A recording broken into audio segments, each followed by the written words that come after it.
জানেন কলকাতার খুব কাছেই রয়েছে এই দ্বিতীয় তারাপীঠ। তারাপীঠ মন্দিরের আদলেই তৈরি করা হয়েছে হুবাহু দেখতে মায়ের এই দ্বিতীয় তারাপীঠ মন্দির।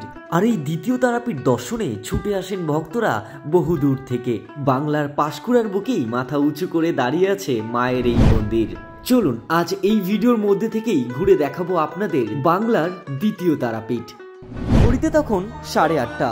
হাওড়া স্টেশন থেকে আমাদের পাঁশকুড়ার লোকাল ছেড়ে চলল তার গন্তব্যের উদ্দেশ্যে। পাঁশকুড়া মায়ের এই মন্দিরের দূরত্ব হাওড়া থেকে বেশ অনেকটাই, তাই সকাল সকাল বেরিয়ে পড়ুন সকালের ট্রেনে। কুয়াশার চাদর গায়ে মেখেই ছুটে চলল নিজের গতিতে আমাদের ট্রেন। সকালে ফাঁকা ট্রেনে প্রকৃতির অপূর্ব রূপ দেখতে দেখতে ঘন্টা দেড়েকের মধ্যে আমাদের ট্রেন এসে পৌঁছালো পাঁশকুড়া জংশনে। দেখুন এই হচ্ছে স্টেশন, আর স্টেশনের বাইরে আসলেই 1 মিনিট মতো একটু সামনে আগিয়ে গেলে কিন্তু রয়েছে ঘাটাল যাওয়ার বাস স্ট্যান্ড। ঘাটাল যাওয়ার এই বাস স্ট্যান্ড থেকে প্রতি 10 মিনিটের মাথায় আপনি বাস পেয়ে যাবেন। আর এই বাসে করে আপনাকে যেতে হবে যশোর কালীবাজার। প্রায় 25 থেকে 30 মিনিট মতো আপনার এই বাসে সময় লাগবে, যার ভাড়া মাথা পিছু মাত্র 20 টাকা।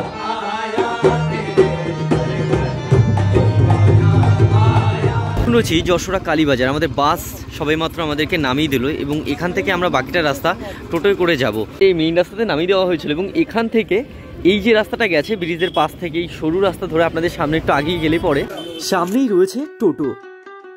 আমরা এখন যেখানে রয়েছে এখান থেকে প্রায় 4 কিলোমিটার আপনাদের বাকিটা রাস্তায় এরকম টোটো করেই যেতে হবে। একদিকে গ্রামের এই জরাজীর্ণ অবস্থার রাস্তা, তার সঙ্গে গ্রামের বহু পুরনো বাড়িগুলো দেখতে দেখতে আমাদের টোটো তখন এগোতে আরম্ভ করলো তার গন্তব্যে।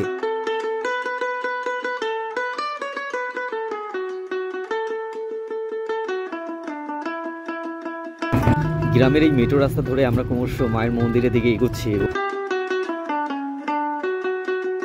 4 থেকে 4.5 কিলোমিটার রাস্তা পাড়ি দিয়ে অবশেষে আমাদের টোটো কিন্তু আমাদের এখানে নামিয়ে দিল এবং আপনাদেরকে একটু দেখানোর চেষ্টা করি। এই রাস্তাটা সোজা বেরিয়ে গেছে এবং এখানে একটা সাইনবোর্ড রয়েছে যেখানে শ্রী তারা মায়ের মন্দির বলে লেখাই রয়েছে। তো আপনারা আসলে পরে এই যে মন্দিরের সাইনবোর্ডটা রয়েছে এখান থেকে কিন্তু আপনাদের এই রাস্তা হয়ে যেতে হবে। তো একটা সময়ে পাড়ি দিয়ে অবশেষে মায়ের মন্দিরের খুব কাছাকাছি আমরা চলে এসেছি। রাস্তাটা দেখুন, লাল মাটির রাস্তা এবং এই রাস্তা লাইন দিয়ে সারি সারি তাল গাছ রয়েছে এবং গ্রামের মধ্যে দিয়ে আমরা এখন যাচ্ছি ক্রমশ মায়ের মন্দিরের দিকে এবং এই রাস্তাটা সত্যি অপূর্ব লাগছে। দেখুন একবার, আমি এখন যেখানে রয়েছি এখান থেকে মায়ের মন্দিরটা দেখা যাচ্ছে, বেশ ভালো লাগছে। অনেকটা উঁচুতে মায়ের এই মন্দিরটা এবং এখান থেকে মানে বহু দূর থেকে মায়ের মন্দিরটা দেখা যায়। গ্রামের এই লাল মাটির আঁকাবাঁকা রাস্তা এবং এখান থেকে মায়ের মন্দির দেখা যাচ্ছে, বেশ সুন্দর লাগছে। ফাঁকা পুরো মাঠের মাঝে এই মন্দির এবং দেখুন, যদি শান্ত পরিবেশ পছন্দ করেন তাহলে আপনার জন্য একেবারেই আদর্শ একটা জায়গা। একদিকে এরকম চলছে চাষ, পুরো এরিয়া জুড়ে চাষের জমি, যেদিকে আপনি চোখ রাখবেন গ্রামের মানুষজন সবাই এখন ব্যস্ত ধান কাটাতে এবং তার সাথে কানে ভেসে আসছে মায়ের মন্দিরের গান। বাড়ি থেকে হাওড়া, তারপর সেই হাওড়া স্টেশন থেকে এতটা পথ পাড়ি দেওয়া মায়ের মন্দির দর্শনে অবশেষে মন্দিরের গেটে পৌঁছে গেলাম আমরা। জন্য আপনাকে এই গেট থেকে প্রবেশ করতে হবে এবং এই লাল মাটির রাস্তা ধরে যখন সামনে এগিয়ে যাবেন সামনেই রয়েছে মন্দির। তবে মন্দিরে আপনাদেরকে নিয়ে যাব, তবে তার আগে এখানে রয়েছে কুণ্ড পুকুর। মায়ের মন্দিরে পুজো দেওয়ার আগে এই পুকুরেই আপনি পা হাত পা মুখ ধুয়ে মায়ের মন্দিরে যেতে পারেন।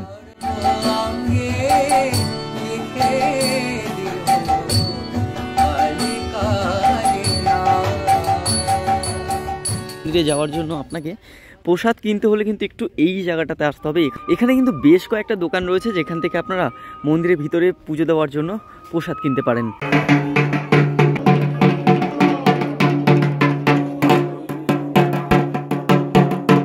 দীর্ঘ রাস্তা পাড়ি দিয়ে এসেছি মাকে পুজো দেওয়ার জন্য, আর আমিও এখান থেকে ডালা নিয়ে নিলাম। এখন মায়ের মন্দিরে যাচ্ছি মাকে পুজো দেওয়ার জন্য। আপনারাও আসলে কিন্তু এই ছোট ছোট স্টলগুলো দিয়ে মায়ের পুজো দেওয়ার জন্য ডালা পেয়ে যাবেন। অনেকটা উঁচুতে রয়েছে মায়ের মন্দির, আপনাকে এই মার্বেল বসানো সিঁড়ি বেয়ে মায়ের মন্দিরে গিয়ে পৌঁছতে হবে। মন্দিরের কারুকার্য একেবারেই নিখুঁত এবং এই যেন দ্বিতীয় তারাপীঠ বলা যায়। আমরা মন্দিরের খুব কাছে চলে এসেছি এবং মায়ের মন্দিরে চলুন পুজোটা সেরে নিই, তারপরে বাকিটা আপনাদেরকে ঘুরে দেখাই।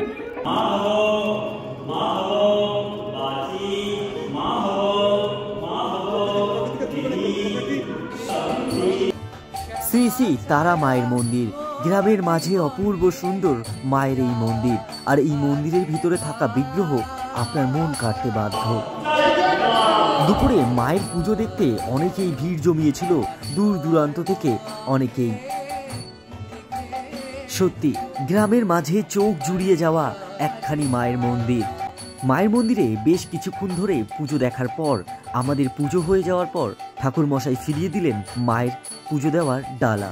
মন্দিরের চারপাশটা আপনারা একবার ঘুরে দেখতে পারেন পুজো শেষে। এই সাইড থেকে আপনারা এভাবে পুরো মন্দিরের চারপাশ ঘুরে নিতে পারেন একবার পুজো হয়ে যাওয়ার পর। তো আমরা এখন মন্দিরের পেছন সাইডটাতে রয়েছে এবং চারিদিকে যতদূর চোখ যায় পুরোটা কিন্তু চাষের জমি।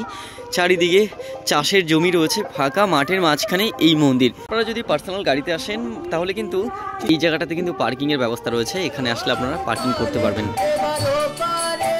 মন্দিরে অনেকেই পুজো দেন এবং মায়ের কাছে মানত করার পর অনেকেই এইখানে একটি বটগাছ রয়েছে যেখানে কিন্তু তাদের মনস্কামনা এবং পুজো দেওয়ার পর এখানে কিন্তু এই ধরনের যে কাপড়গুলো রয়েছে সেগুলো এই গাছে বেঁধে রেখে যান এবং এরকম টাইপের প্রচুর কিন্তু এখানে রয়েছে যারা তাদের মনস্কামনা নিয়ে কিন্তু এই বট গাছে বেঁধে রেখে গেছেন।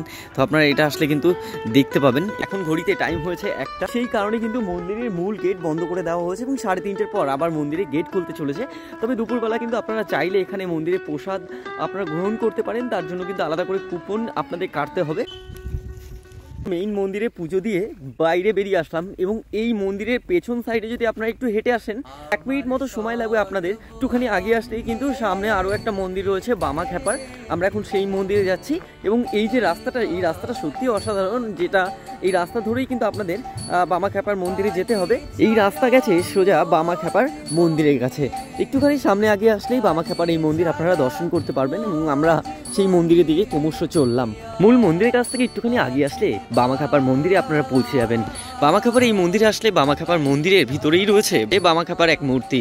ঘড়িতে এখন বাজে প্রায় 2টো, আবার 3:30 নাগাদ মায়ের মন্দির খুলতে চলেছে দর্শনার্থীদের জন্য। তবে হাতে সময় কম, তাই আমরা পুজো দিয়ে বেরিয়ে পড়লাম, বাড়ির পথে অনেকটা যেতে হবে। তাহলে ভিডিওটা তোমাদের কেমন লাগলো অবশ্যই কমেন্টে জানিও এবং কারা কারা এই মন্দিরের আগে এসো তাও কিন্তু কমেন্টে জানাতে ভুলবে না। দেখা হচ্ছে এরকমই অন্য কোনো ভিডিওর সঙ্গে, ততক্ষণের জন্য সবাই খুব ভালো থেকো, টাটা।